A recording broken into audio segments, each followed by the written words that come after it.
La ciudad y los perros. Autor, Mario Vargas Llosa.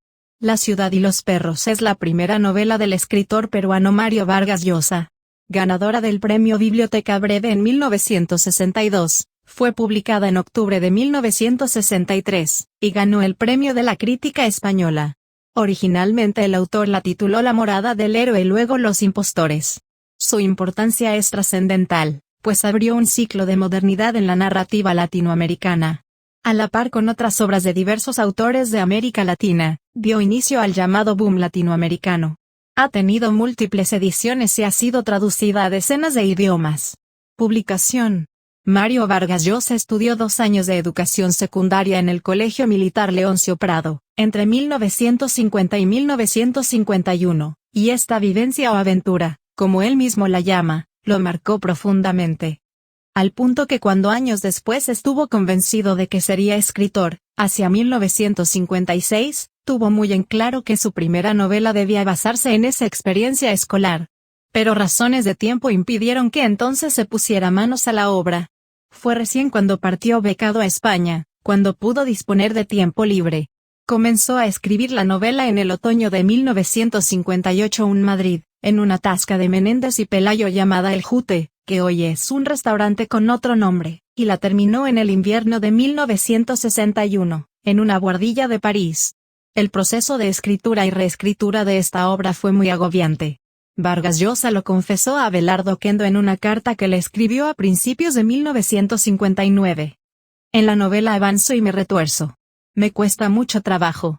Me paso horas enteras corrigiendo una página o tratando de cerrar un diálogo, y de pronto me lanzo a escribir sin parar una docena de páginas.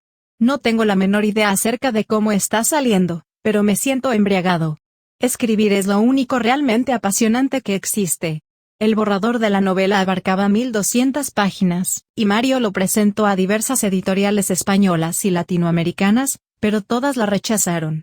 Si bien en España acababa de ganar el premio Leopoldo Alas gracias a su libro de cuentos Los Jefes, publicado en 1959, con su primera novela surgía un escollo aparentemente imposible de superar, la censura franquista. En París hizo leer su manuscrito al hispanista francés Claude Coffon, que quedó encantado con el relato, y le sugirió que encargara su publicación al editor Carlos Barral, de la editorial Seix Barral de Barcelona, ya que era el único que podía encontrar la manera de evadir hábilmente la censura. 4. Antes de leer el manuscrito, Carlos Barral recibió de sus asesores un informe muy negativo sobre la obra. Pese a ello, el editor barcelonés, un día en que se encontraba aburrido, encontró el original guardado en el cajón de un escritorio de su oficina en Seix Barral y lo leyó. Desde el primer momento quedó maravillado con la narración, proponiéndose hacer todo lo que estuviera a su alcance para difundirla. Pero sugirió a Mario que previamente presentara la novela al premio Biblioteca Breve, y tal como lo había previsto, resultó ganadora. Uno de los miembros del jurado, el célebre crítico español José María Valverde, dijo que la obra era la mejor novela de lengua española, desde Don Segundo Sombra. Novela esta que había sido publicada en 1926. Luego de unas largas negociaciones para esquivar la censura franquista, la obra fue publicada en 1963. Obtuvo enseguida el premio de la crítica española, y estuvo a punto de obtener el premio Formentor, perdiéndolo por un solo voto. Origen del título. El primer título que tanteó el escritor para su novela fue La morada del héroe, que cambió luego por Los impostores, aunque sin quedar satisfecho. Estando en Lima se encontró con su amigo, el crítico peruano José Miguel Oviedo, a quien consultó sobre esta disyuntiva.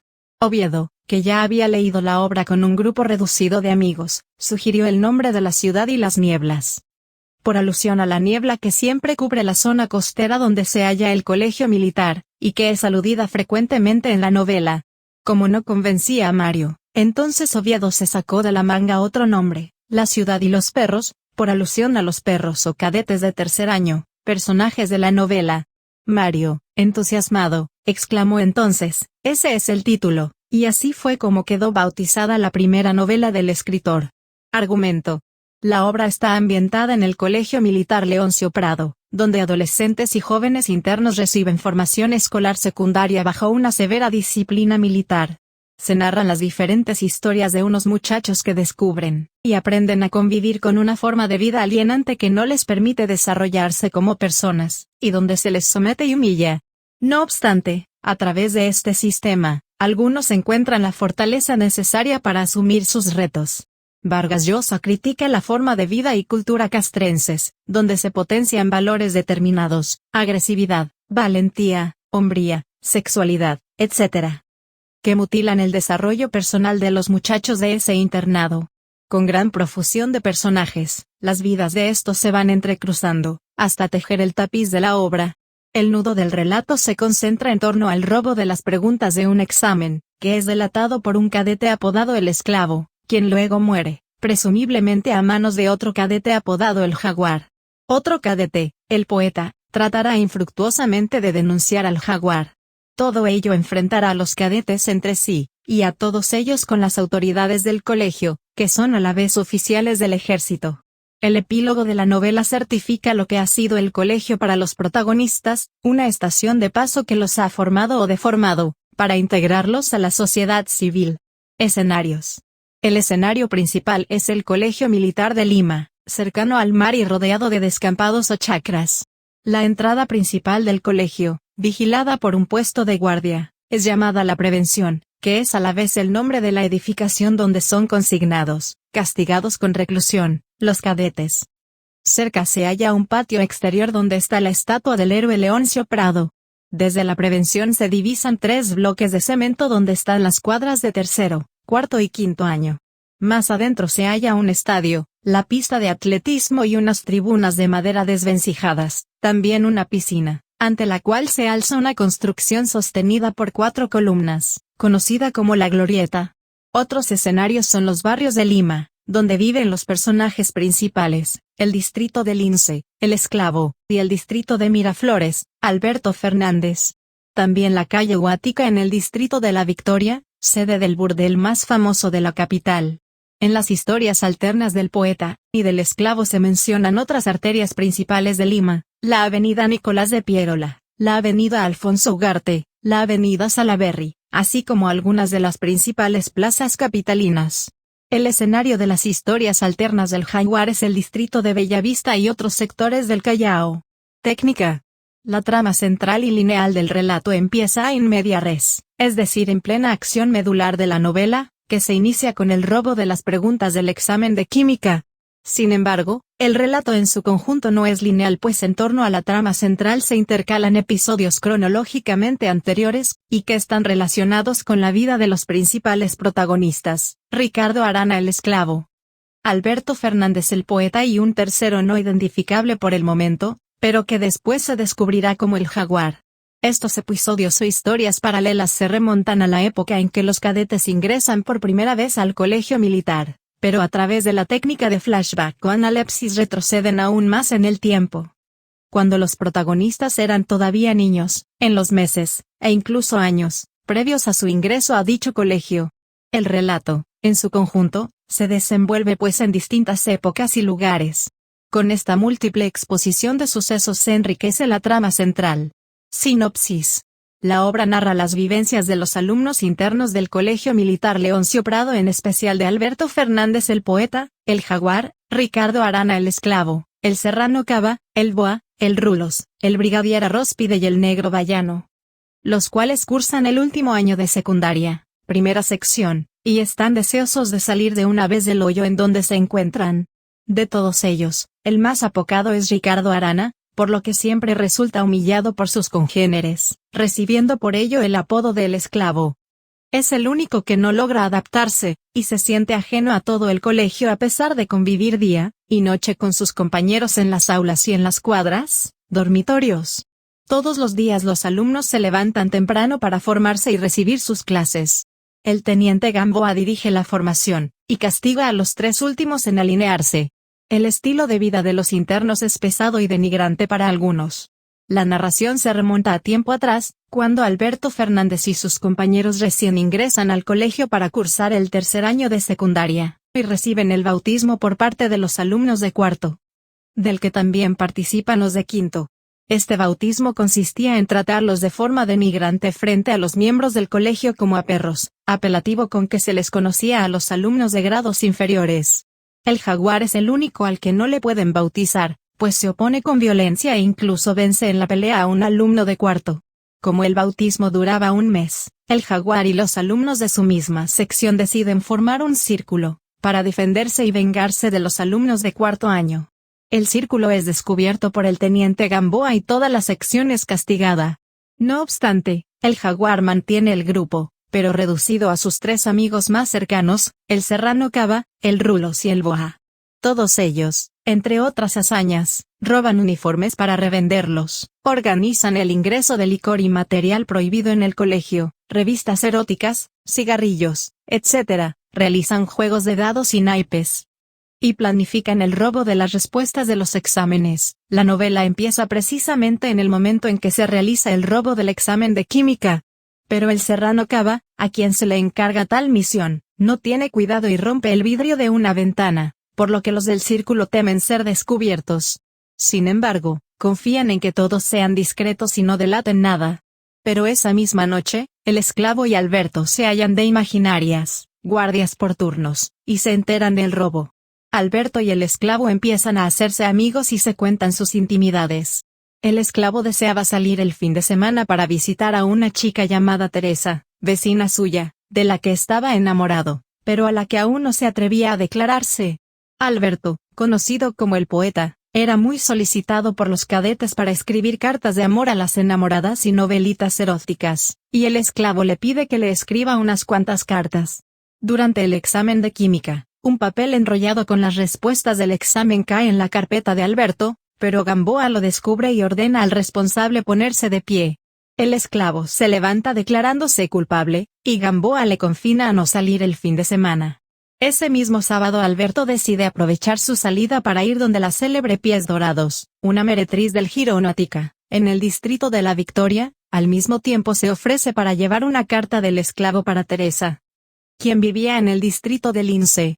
Alberto invita al cine a Teresa, y empieza a enamorarse de ella, aunque en el fondo se siente mal por faltarle así a su amigo. Regresa a casa, en Miraflores, a pasar la noche, ya sin ganas de ir donde la Pies Dorados. Como era de temer, se descubre el robo de las preguntas del examen de química, y el teniente Gamboa confina a los alumnos que estaban de imaginarias esa noche, es decir, al esclavo y Alberto, impidiéndoseles la salida hasta que descubriesen al responsable.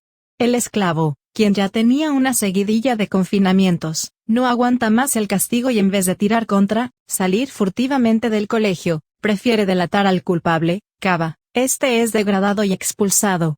Dicho castigo era terrible pues el alumno así expulsado perdía todos los años que había acusado. El jaguar y los demás del círculo juran descubrir al soplón, delator, y darle un merecido castigo. Mientras tanto, el esclavo obtiene permiso para salir del colegio esa misma tarde y poder así visitar a Teresa. Alberto siente celos, porque también se ha enamorado de Teresa, y escapa del colegio para adelantarse al esclavo. Cuando llega donde Teresa se entera que aún no la había visitado el esclavo. Alberto aprovecha la ocasión para declarar su amor y Teresa le corresponde. El esclavo no llega a visitar ese día a Teresa pues sus padres le impiden salir de casa. La vida en el colegio parece seguir su rutina habitual, pero ocurre entonces un incidente trágico. Durante una salida de práctica de tiro, hacia un descampado en las afueras del colegio, el teniente Gamboa hace las formaciones para escalar una pequeña elevación de terreno, pero en el momento de la maniobra, un alumno cae desplomado al suelo. Era el esclavo, nadie lo nota hasta momentos después, cuando lo descubren gravemente herido. Una bala, al parecer de manera accidental, le había impactado en la cabeza. El esclavo es llevado a la clínica del colegio, pero fallece poco después. Se celebran sus exequias ante todo el colegio. Los oficiales del colegio explican que el cadete fue víctima de su propio error, al enredarse con el gatillo de su arma y caer al suelo, disparándose. En realidad ocultan el hecho comprobado de que el disparo había venido de atrás. Sospechan un error en las maniobras, y responsabilizan a Gamboa y a los otros oficiales por no ser cuidadosos, pero a fin de evitar un escándalo, mantienen la tesis oficial del error del cadete. Toda la sección queda impactada por el suceso. Alberto no cree en la versión oficial de la muerte, y empieza a sospechar que fue un acto de venganza del círculo, por lo de la delación del robo del examen de química. El hecho de que el jaguar se hallara inmediatamente detrás del esclavo al momento de las maniobras le hace convencer más en su sospecha. Atormentado por esta idea sale del colegio y se dirige donde Teresa, a quien cuenta el triste suceso. Ella, confundida ante tal noticia, se limita a responderle que conocía muy poco a Ricardo, pese a que era su vecino, y trata de consolar a Alberto, preguntándole qué otra cosa más le preocupaba. Alberto se molesta con Teresa, creyéndola indiferente ante la muerte de su amigo, y ambos terminan peleando. Al final Alberto se despide de Teresa, con el presentimiento de que ya no la volvería a ver más. Alberto visita al teniente Gamboa en su domicilio, y acusa al jaguar del asesinato del esclavo. A la vez, delata el tráfico de licor y cigarrillos, los juegos de dados y el robo de uniformes que el círculo realiza a escondidas en las cuadras. Gamboa trata de llevar el caso a una real investigación. Por lo pronto empieza por encerrar al jaguar en un calabozo de la prevención, y realiza una inspección en las cuadras, donde comprueba lo dicho por Alberto. Pero en cuanto a la acusación de asesinato, esta no prospera por falta de pruebas concretas. Alberto insiste en su denuncia, entonces el oficial de mayor graduación, un coronel, le llama a su oficina y le exige que deje de insistir pues de lo contrario su versión sería fácilmente rebatida. Ya que la inspección realizada en las cuadras sacó también a luz sus muy solicitadas novelitas eróticas, lo que demostraría su gran imaginación y su nula confiabilidad como testigo. Además, sería expulsado por pervertido sexual y ningún colegio lo recibiría. Alberto declina entonces y no insiste más en su denuncia. Por el momento es recluido en el calabozo donde estaba el jaguar, a la espera de la orden del teniente para enviarlo de regreso a la cuadra. El jaguar y Alberto discuten. En todo momento el jaguar niega ser el asesino del esclavo. Alberto, por su parte, confiesa que él fue quien le acusó ante el teniente. Ambos se agarran a golpes, llevando a Alberto la peor parte. Luego de pasar por la enfermería, regresan a la cuadra. Toda la sección, encabezada por el brigadier Arróspide, cree que el jaguar fue quien delató lo del licor y los cigarrillos, y se vuelven en su contra. Varios alumnos lo rodean y lo golpean brutalmente. A pesar de ello, el jaguar no delata a Alberto como el verdadero soplón, pero se siente muy mal al verse tratado así por sus compañeros a quienes desde un inicio había enseñado a defenderse de los abusos de los mayores. Debido a su insistencia en la investigación de la muerte del esclavo, el teniente Gamboa cae en desgracia ante sus superiores, quienes deciden enviarlo a una base remota en Juliaca, donde no podrá insistir más sobre el caso. Antes de su partida, el jaguar le entrega a Gamboa un escrito donde confiesa que mató al esclavo, creyendo que con esa confesión el teniente sería rehabilitado, pero este le responde que ya es demasiado tarde, pues el ejército había ya decidido que la muerte de Ricardo fue accidental a fin de evitar un escándalo mayúsculo. Antes de irse, Gamboa le pide al jaguar que cambie de actitud y saque algún provecho de lo sucedido. Más adelante, tiempo después de terminar el colegio, Alberto, quien ya se ha olvidado de Teresa, se prepara para ir a los Estados Unidos a medida que los recuerdos del colegio Leoncio Prado van haciéndose más distantes e impersonales. Conoce a una nueva integrante de su barrio, Marcela, y se enamora de ella. Por otro lado, el jaguar consigue un empleo y se reencuentra con su amor de la infancia, Teresa, la misma que fuera enamorada fugaz del esclavo y de Alberto, con quien contrae matrimonio. Cambiando así la imagen que hasta ese momento el lector se había hecho del jaguar, convirtiéndose en un personaje más complejo de lo esperado. Lo singular del relato es que a lo largo de él se intercala la historia del jaguar previa a su entrada en el colegio militar, aunque sin mencionar su apelativo. Y solo al final el lector poco atento a los detalles de la historia se entera que se trata del mismo.